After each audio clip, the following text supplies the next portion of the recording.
लेकिन यहाँ पर भी मोदी जी छा गए हैं। जी सर, अभी बच्चे लोग को हमको पूछेंगे ना तो मोदी का ही नाम लेंगे। दोस्तों, आप हमारा प्यार भरा नमन स्वीकार करें। आज आपके प्यार के माध्यम से ही, सहयोग के वजह से ही यह संभव हो पाया है कि हमारे अलग अलग हिस्सों से लोग हम तक पहुंच रहे हैं। गांव की उस खूबसूरत संस्कृति को, उनके जीवन यापन को, उनके व्यवहार को वह एक्सपीरियंस कर रहे हैं। यह कड़ी 2 भागों में दोस्तों हमने बांटी है। पहले भाग में जो हमारे गेस्ट, हमारे अतिथि गांव तक आए हुए हैं, वे गांव देख रहे हैं, भ्रमण कर रहे हैं, चीज़ों को संजो रहे हैं, उसे हमने थोड़ा सा दिखाने का प्रयास किया है। और साथ ही अंत में हमने वे सारे गांव वालों के साथ बैठकर उनके जमीन से जुड़े चीज़ों को समझने का भी हम प्रयास कर रहे हैं कि आखिर राजनीति से जुड़े लोग उन्हें कितना सहयोग और सहायता दे रहे हैं। मित्रों, हमारी यह कड़ी काफ़ी दिलचस्प है, ज्ञानवर्धक है। आप हमारे साथ बने रहिए और अगली कड़ी में जो हमारे गेस्ट अंदरूनी क्षेत्र तक पहुँचे हैं, हमसे संपर्क किए हुए हैं, उनके एक्सपीरियंस को आप लाइव देखेंगे और समझेंगे कि कैसे वे बस्तर की संस्कृति के साथ जिए, उसे एक्सपीरियंस किए और आगे बढ़ चले। तो मित्रों, आज की इस वीडियो को आप अंत तक देखें और हमेशा की तरह अपना प्यार हमें बरसाते रहें। एक बार फिर से हमारी पूरी टीम की ओर से आपका वंदन, अभिनंदन। जय हिंद, जय भारत, जय छत्तीसगढ़। राम राम दादा, कैसा लगा आपके गांव में पहली बार महासुमंद दंतेवाड़ा से, रायपुर से अतिथि लोग आए, आपके गांव का भ्रमण किया, गांव को देखा, छुपी संस्कृति को भी वो लोग जाने। लेकिन ऐसा कोई चीज़ जो आपको लगता है कि गांव में कुछ मूलभूत सुविधाएं जो होनी चाहिए नहीं हुई, अगर वो रहेगा तो यहाँ पे और से अधिक लोग आएंगे, प्रचार प्रसार होगा, जिससे गांव का भी भला होगा, गांव के बच्चों को भी रोज़गार मिलेगा। गांव की संस्कृति जो है वो जो लोग भूलते जा रहे हैं, जो लोग कहीं ना कहीं इसको दरकिनार कर रहे हैं, उनको थोड़ा सहयोग मिलेगा। तो आप क्या चाहते हैं? ऐसा कोई समस्या वर्तमान सरकार जो नई चुनकर आई है, इससे पहले की सरकार, आपको लगता है कि कभी भी अगर सरकार इस ओर ध्यान देती, जैसे गांव की सड़क की बात हो गई है ना, गांव में और भी जो चीज़ें हैं जो केंद्र सरकार हमेशा नीति आयोग के माध्यम से हमारे पंचायती राज नियम के अधिनियम के तहत हमेशा कुछ ना कुछ काम करती है, आपके गांव में ऐसा कुछ है जो लगता है कि आपने कई बार गांव वाले मिलकर आप लोगों ने आवेदन लगाया, आप लोग शासन प्रशासन तक गए, लेकिन अभी तक उसका निवारण नहीं हुआ? ऐसा कोई आपको याद आता है दृश्य तो आप बता सकते हैं। पहले सुविधा, मूलभूत सुविधा था, अभी वो सुविधा बंद किया गया है और हम लोग भी प्रयास कर रहे हैं कि इसका हमारे यहाँ जैसे कोई सीलिंग के लिए हम लोग पहले से इसमें कार्यकर्ता बन के हम लोग सभी एक इकट्ठा होकर हम लोग बार बार मीटिंग गठन करके हम लोग उसी से जुड़े हैं। जैसे शिव जी का मंदिर से हम लोग ये बहुत पहले से इसमें जुड़े हैं। अब हमारे गांव में अगर ऐसा मंदिर बनेगा, हमारे गांव में शिक्षित हो जाएंगे और सेवा भाव करने लगेंगे। जैसे पहले ऐसा आप लोग जैसे मीडिया वाले पहले भी नहीं आते थे, अभी आए तो आप लोगों के कुछ सहयोग से और बढ़ सकता है तो और अच्छा रहे। हमारे यहाँ रोड बने, पुल पुलिया बने, जैसे विकास के कार्य कुछ होए, हमारे पास मूलभूत सुविधा मिले। पहले तो बहुत सुविधा मिलता था, मूलभूत सुविधा जब पंचायत अधिनियम लागू किए, पंचायत अधिनियम बनाया, उस समय से मूलभूत सुविधा था 1 लाख, मतलब हर साल में 1,75,000 जनसंख्या के आधार पर हर साल में मिलता था वो मूलभूत सुविधा। वो क्या करते थे, जहाँ गड्ढा हो गया, गड्ढा को कुछ काम करने के लिए, नहीं तो किसी को कीचड़ हो गया उसमें मिट्टी, नहीं तो मुर्गीकरण करते थे। वो सुविधा अभी तो बंद किया गया है, अभी नहीं है, अभी लागू करेंगे करके बोल रहे हैं। और हमारे यहाँ हमारे बस्तर का जैसा रीति रिवाज है, बस्तर में परंपरा का रीति रिवाज, जैसे हम केवल धरती को ही मानते हैं, हमारा माँ धरती है, हम रोज़ धरती के पास सोते। ये एक माँ है, हमारा गोद में सब वजन वजन खाने पीने का सब माँ का ही हम लोग यूज कर रहे हैं। माँ को आज तक हम लोग को माँ को ही ज़्यादा मानते हैं और हम दूसरा पूजा नहीं करते हैं, माँ को ही पूजते हैं। अच्छा दादा, एक प्रश्न करेंगे। अभी केंद्र में मोदी जी की सरकार है और मोदी जी हमेशा कहते हैं कि हम भारतवर्ष के जो अंतिम छोर में जो लोग गुजारा करते हैं, रखते हैं, बसते हैं, उनके लिए सर्वप्रथम वो दिखने का काम, सोचने का काम और करने के लिए वो कटिबद्ध हैं। अभी उन्होंने एक मोदी गारंटी शब्द प्रयोग में लाया है। उनका कहना है कि हम जो वादा करते हैं उसको पूरा करते हैं। यानी गांव जो है, भारत गांवों का देश है, हमारा अधिकांश आबादी जो है गांव में रहता है। तो मोदी जी का कहना है कि अभी हमारा जो है जितना भी जो नियम है, योजनाएं हैं, वो सारा का सारा फोकस अभी गांव की ओर है। तो मोदी जी के बारे में आपके गांव में कितने लोग जानते हैं और कितने लोग राहुल गांधी के बारे में जानते हैं? यानी जो कांग्रेस की हम बात कर रहे हैं और ये बीजेपी यानी फूल छाप की बात कर रहे हैं। आप लोग के गांव में कभी चर्चा होता है कि मोदी जैसा आदमी वाकई में अपनी गारंटी की बात को गाँवों तक पहुँचा सकता है, कर सकता है? आपको लगता है दादा? लगता है तो है। और पहले राहुल गांधी के पहले, अभी नहीं है, तो पहले हज़ारों साल पहले से जब हमारा जल जमीन के लिए लड़ते हुए आए तो तब उसी का शासन था। तभी अधिक जोगी मुख्यमंत्री बना था जी। और उस समय क्या वो जोगी डोबरी करके जगह जगह, अब उसका नाम तो नहीं डूबा है, उसके उसी के नाम से आज भी नाम है बस्तर में कि जोगी डोबरी करके जी, वो व्यक्तिगत के लिए दिया गया था जी। साल देश का अभी 75 वर्ष हो गया है, हम लोग जो है अमृतकाल मना रहे हैं हम लोग, ठीक है। तो अभी भी जो चीज़, जो मूलभूत सुविधाएं जो पहुंचना चाहिए था, जैसे सड़क हो गई, है ना, उसके बाद रहने के लिए पक्का मकान हो गया, जो प्रधानमंत्री आवास योजना जिसको हम बोलते हैं, सड़क जो प्रधानमंत्री ग्राम सड़क योजना जिसको हम बोलते हैं, नल जल योजना जिसको हम बोलते हैं। क्योंकि एक इंसान जब रहता है तो रहने के लिए उसको घर चाहिए, ठीक है ना, ताकि सर्दी गर्मी बारिश में उसको एक छत मिले। उसके बाद दूसरा क्या हो गया, रहने के साथ साथ रोज़गार मिलना चाहिए, ताकि क्या है, जैसे किसान, हम लोग सब किसान यहाँ पे हैं, हम लोग खेती बाड़ी करते हैं।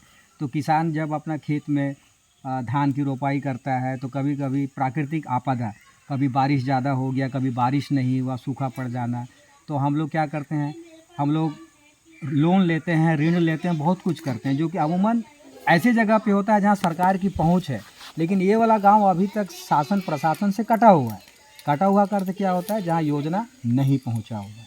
तो अब हम जैसे लोग जब हम आते हैं गांव में, तो मीडिया के माध्यम से हम लोग क्या करते हैं, जो ज़मीनी की जो सच्चाई है, जो हकीकत है, उसको हम लोग रखने का प्रयास करते हैं और आप लोग से चर्चा करके उस बात को रखते हैं। तो मोदी जी ऐसा उनका एक धारणा है, ऐसा वो करने का प्रयास कर रहे हैं। तो अगर अभी जानते हैं कि लोकसभा का चुनाव भी होने का है, अभी विधानसभा चुनाव आप लोगों ने देखा जिसमें कांग्रेस की सरकार चली गई और भाजपा भारी मत से जीत कर आई है। तो आप लोग का कुछ उम्मीद है कि भाजपा आपके गांव में कुछ करेगी? उम्मीद तो है सर, अब पता नहीं, अभी वही लोकसभा के बाद ही पता चलेगा। अभी तो चल रहा है उसका प्रचार जगह जगह चल रहा है। अभी क्या है, इन लोग हमारे यहाँ ऐसा मुद्दा हुआ था अभी, क्या ये भूपेश के रहते समय जब शुरू में घोषणा पत्र में लिखे थे हम स्थानीय भर्ती करेंगे करके, उस स्थानीय भर्ती का सही उपयोग नहीं हुआ। अभी बिलासपुर, जसपुर, मध्य प्रदेश, उधर के लोग हमारे बस्तर जिला में आके केवल 12वीं पास ही पढ़े हैं और यहाँ हमारी स्थानीय भर्ती उधरी से भर्ती हुआ है, इसीलिए उनका थोड़ा प्रभाव ज़्यादा आया है।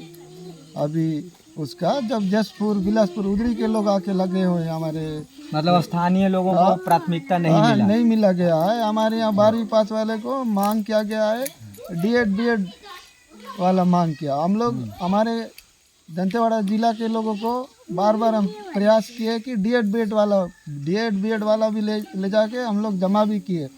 यहाँ हमारे बस्तर दंतेवाड़ा जिला में केवल अधिकारी का ही जिला है, यहाँ हमारे लोकल लोगों का बात ही नहीं। मतलब आप ये कहना चाहते हैं कि शासन प्रशासन में जो नौकरशाही है, अफसरशाही है, उन्हीं लोगों की बात सुनते थे और आम जनता का बात नहीं सुनते थे, जिसके वजह से भूपेश सरकार को जाना पड़ा।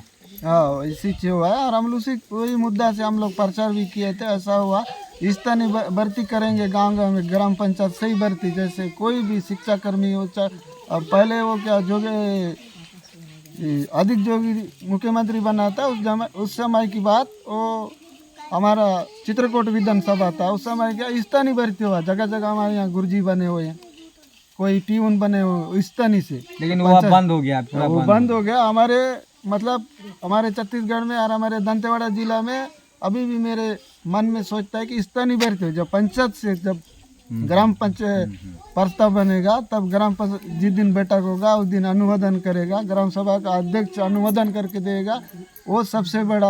आगे केवल बोलते हैं कि हमारे ग्राम सभा बड़ा है कि विधानसभा बड़ा, लोकसभा बड़ा, ये केवल बात में बोलते हैं, लेकिन ग्राम सभा ही बड़ा होता है। इसका अगर कोई आगे जाके फॉलो नहीं करते, यहाँ अधिकारी का ही बात चलता है। तो दादा इसका मतलब ये समझे कि आप लोग बहुत नाराज हैं।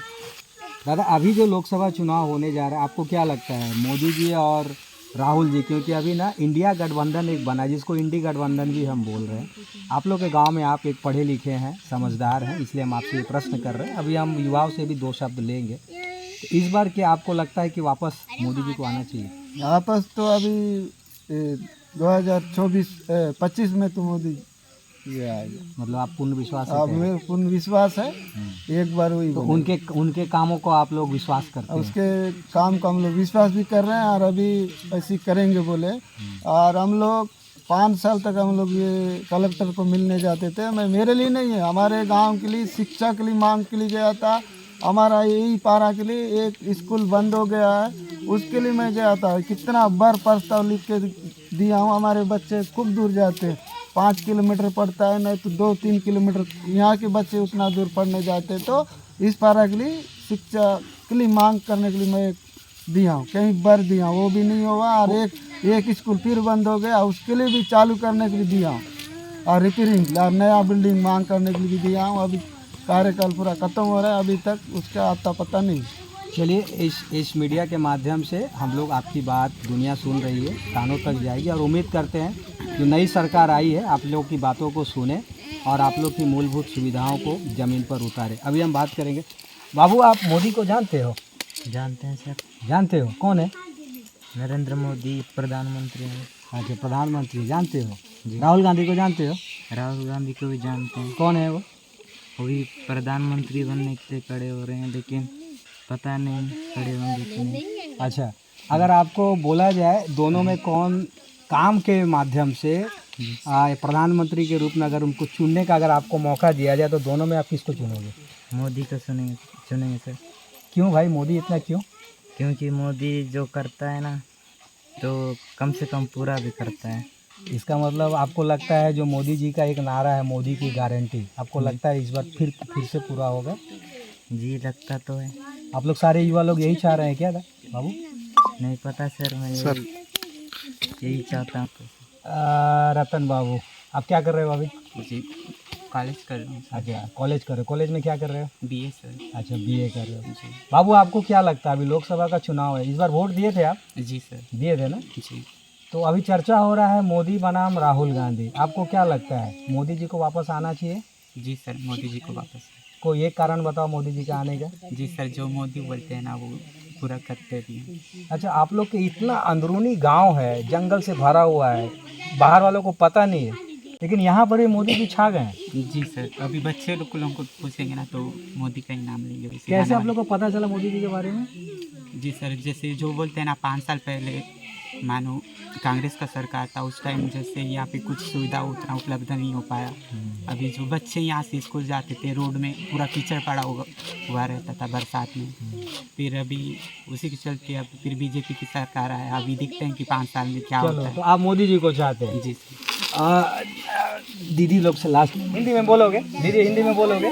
अच्छा ठीक है, ये सारे गोंड में है।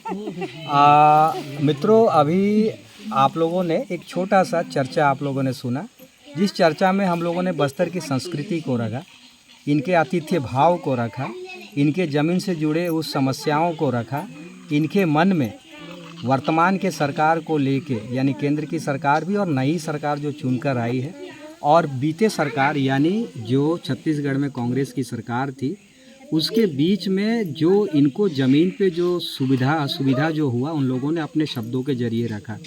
और मोदी जी के बारे में देखिए, एक तरीके का जो आभा मंडल इस अंदरूनी क्षेत्र में भी बना हुआ है। ये कैसे बना हुआ है मैं आपको नहीं बता सकता, लेकिन इतना ज़रूर बोल सकता हूँ, ये डिजिटल वर्ल्ड है। हर किसी के हाथ में मोबाइल है और हो सकता है उस मोबाइल के माध्यम से हमारे ये जागरूकता जन जन तक फैल रही है।